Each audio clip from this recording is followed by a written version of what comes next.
Ay, ay, ay! Yuhu!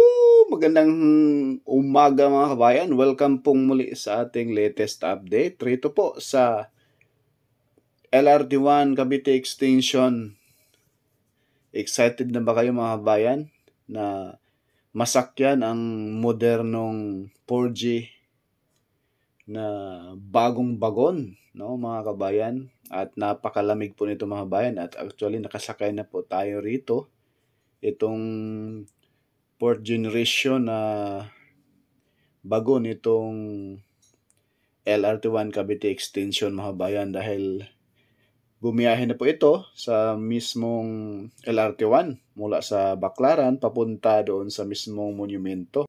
At iba po yung niya mga bayan, yung tunog, napakatahimik, tsaka sobrang lamig sa loob. Grabe, napakaganda yung loob mga bayan.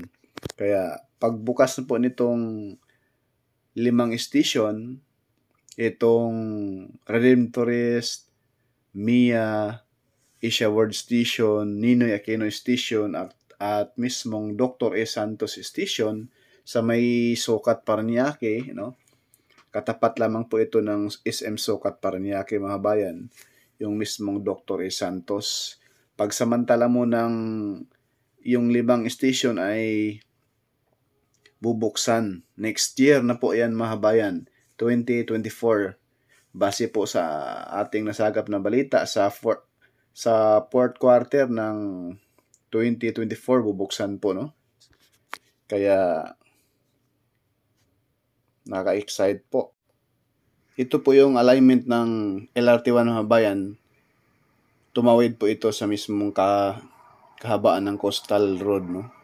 Papuntang Cavitex. Ayan po yung alamin sa taas mga bayan. Yan po yung ina-update natin dati. Ngayon po mga bayan, andito na po tayo sa mismong Asia World Station. Atin pong silipin kung ano na po ang latest update sa arawng Huwebes, no? October 5, 2023. Naway samahan nyo po si Porca Studio. Please like, share, and subscribe po tayo mga bayan. Malaking tulong na po yan ni Porca Studio. Maraming salamat po, at wag po tayo mag-skip ng ads mga bayan. Malaking tulong na po yan ni Porca Studio mga bayan. Maraming salamat. Ayan na po mga bayan, ito na po yung Paranaque Integrated Terminal Exchange, no? Na Mala Airport ito mga bayan. Napaka-moderno po ito. Sobrang ganda. At sa dulo nitong tumbok nito ating live ating camera ngayon, yan na po yung mismong Asia World Station, na kung saan yung mga river sa taas, yung mismong mga ang tinatrabaho ngayon mga bayan, yung mismong tawiran ng ating mga pasahero, no? Patawid dyan sa mismong papasok sa may PITX at patawid dito po sa kaliwa. Kapag kayo po ay pasakay papuntang Baclaran, dito po kayo tatawid sa pinakataas sa bandang kaliwa, no? Itong bandang kanan, hindi na po kayo tatawid, no? Yang kanan na po, itong sa bandang kanan mga bayan ay papunta po yan ng Cavite, Paranaque, no? At Ninoy Aquino Station. Kasunod ng station ito mga bayan, ng Asia World Station, ito ang kasunod po ay yun na po yung Ninoy Aquino Station sa may Barangay Santo Niño, Paranaque. Ayan na po yung latest update. Yung pinakailalim nitong Asia World Station ay talagang namutik-tik pa yung mga scaffolding dyan, no? Para safe po ang mga bus na dumadaan dito sa ilalim, no? Pag tapos na po yan ay tatanggalin na rin po yung mga scaffolding na yan para protection, para walang matama ang mga debris, yung mga bus. At dyan sa dulo mga bayan, ipakita ko po sa inyo yung hagdanan paakyat ito. Yan po yung hagdanan mga kabayan, paakyat po dito sa station. Ayan po, yung hagdanan na yan. Yan. At sa kaliwa naman, ipakita ko rin po sa inyo na dumating na rin po yung mga napakaraming yero, no? Gagamitin pag sa bubong na po yan mga bayan. At dito na po tayo mismo sa may Ninoy Aquino Station. Ayan na po yung kabilang side po ito mga bayan, no? Kasi yung ina-update natin lagi nasa harapan. Ito po ay side po ito sa bandang mismong Baclaran side po ito, no? Ayan. Tapos na rin po yung mismo mga scaffolding dyan na ilagay doon sa mismong station, tinanggal na. May mga scaffolding dito po sa itong kabilang side ay hindi. Ito na lamang po mga bayan, yung kaperanggot na ito ang hindi pa nalatagan ng bubong, no? Ayan, yung kaharap sa ating camera ay papunta po yan sa mismong Barangay La Huerta at patawid na rin po doon sa Coastal Road, then Issueward Station. Ayan, namutik-tik pa yung mga scaffolding dyan mga bayan. Pag matapos yan, tatanggalin at makinis na. At ito na lamang pong elevator ang hindi pa hindi pa makinis, no? At yung mismong kalagitnaan ng kahabaan nitong Dr. S. Santos ay talaga namang itong Ninoy Aquino Avenue, no? Yan po mga bayan. Patawid doon sa mismong Paranaque River. Ito na po yung mismong Ninoy Aquino Station. Tapos na rin po yung mismong station. Ang hindi pa tapos yung mismong yung elevator, no? Pakinisin na lamang po yung mga kabayan. Pero yung bubong sa pinaka rooftop at sa bandang kaliwa yung hagdanan ay wala pang bubong. Yun po. Yan, update po tayo rito mga bayan sa mismong MIA Station. Ayan, dito po tayo sa likuran banda. Ay nakahanda na rin po at konting scaffolding na lamang po ang natitira. At yung tulay dyan sa taas na yan mga bayan, yung steel bridge na yan, yan na po yung footbridge, no? Patawid, karugtong na po dyan sa MIA Station. Na yung footbridge na ito, patawid dito sa lumang Coastal Mall sa bandang kanan, no? Ayan po, may hagdanan na. Yan. Patawid na rin po dyan sa mismong MIA Station sa kaliwa. At lipat tayo sa harapan itong mga bayan, itong MIA Station. Ayan po. Talagang makinis na. Nung nakaraang buwan, tayo last 3 weeks, no? Tayo yung nag-update rito. Yung harapan itong MIA Station ay napakarami pang scaffolding, no? Sa ngayon ay kukonti na lamang mga kabayan. So, ibig sabihin, yan po ay konting finishing touch na lang. Ayan po ay tapos na. Masisilayan na rin po natin yung mismong mga semento dyan. Yung mismong bubong ay napakakintab, no? Yan. At mismong elevator ay may pintura na kulay white. At sa kabilang side din po yung hagdanan napakakinis na, no? Itong MIA Station at Dr. S. Santos Station at Redemptorist Station mga bayan, talagang nag-uunahan sila sino ang matapos, no? At dito naman po sa bandang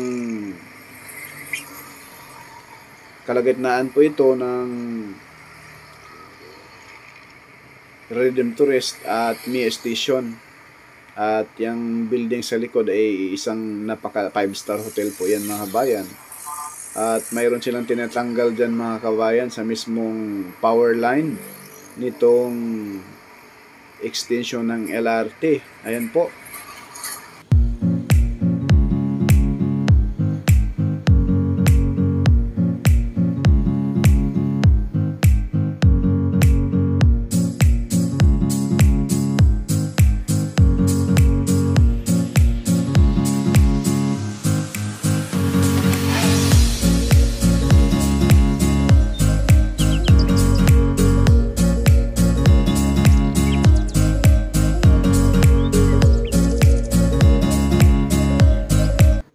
Lipat po tayo rito sa kabilang side mga kabayan. Yan sa dulo na ito.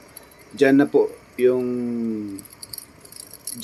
dinugtong itong extension ng LRT. Yan sa unahan. Pagpaliko dyan, pakaliwa yan na po mga kabayan. Sa bandang kanan, ito na po yung simbahan ng Baklaran mga kabayan. Ayan po yung mga poste ay napakaganda tingnan, no? Yan. Kunting kimbot na lang, ilang buwan na lamang po ay masakyan na rin po itong extension ng LRT. At ito naman po yung footbridge sa kabilang side po ito. Side po ito sa Baklaran Church, no?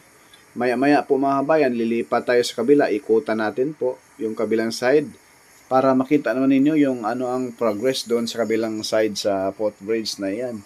Karugtong sa mismong Redemptorist Station. Ito na po yung Redemptorist Station mga bayan. Ito yung pinakaunang station dito po sa LRT1 Cavite Extension. Ayan na po yung footbridge, nakahanda na rin, ready na, no? Sa pagbubukas next year. Yan po mga bayan. Shout out po sa ating mga bayan dyan, sa ating mga engineer dyan na nagko-comment sa PNRNCR. Ayan, dito na po tayo sa kabilang side mga bayan. Lumipat po tayo rito. Ayan po, dinugtong na po nila yung mismo hagdanan. Diyan mismo sa Redemptorist Station. Yan. Sa kabilang side naman po ito mga bayan. Sa side sa pinakadulo, no? Side sa Mia Station po ito. Pero itong station na ito ay ito yung Redemptorist Station. Ikutan lamang po natin itong Redemptorist Station para makita naman niyo yung malapitan, no? Kasi kaganina sinita po tayo ng guard doon sa footbridge. Pinalis tayo. Bawal videohan. Ayan po.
Itong Redemptorist Station din po mga bayan, yung mismong kanyang elevator ay makinis na rin at mismong entrance nitong station ng Redemptorist inayos na po yung baba, pinatag na, nilatagan na po nila ng semento. Nasili po natin kaganina, kaso sinita na tayo ng guard, bawal po kuha na ng video pag hindi pa tapos. Kasi silayan din po natin mga bayan yung mga scaffolding dyan mismo. Ayan. Diyan sa bandang gitna ay wala na. Tinanggal na rin po. Bandang gilid-gilid nila ang yung mayroong mga scaffolding. Malaking alwan po ito at tulong po ito sa pag-commute pauwi sa mga bayan ng Las Piñas, Bacliog, Cavite, no? at mismong Parañaque. Yan lang po mga bayan. Maraming salamat po. Please like and share and subscribe po tayo. Salamat.